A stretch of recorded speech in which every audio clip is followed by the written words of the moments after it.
Lokesh political career ని చంద్రబాబు నాశనం చేస్తున్నారు. జూనియర్ ఎన్టీఆర్ ని ఎలాగూ పార్టీలోకి రానివ్వరు కదా, మరి లోకేష్ ని ఎందుకు ఇబ్బంది పెడుతున్నారు? ఇప్పుడు మనం మాట్లాడుకుంది వైసీపీ వాళ్ళు చేసిన కామెంట్స్ కాదు. ఈ హాట్ కామెంట్ చేసింది ఎవరంటే సినీ గ్లామర్ కి దూరంగా ఉండే politician MIM chief Asaduddin.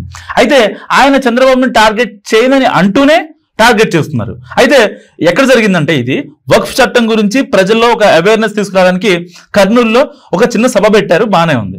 Speech ending లో ఏదో కాంట్రవర్సీ ఉంటే బాగుంటుందని అనుకున్నారో ఏమో కానీ టీడీపీ అధినేతను టార్గెట్ చేస్తూ పార్టీ బాధ్యతల నుంచి చంద్రబాబు తప్పుకొని లోకేష్ కి ఇవ్వాలంటూ సూచించారు అసదుద్దీన్.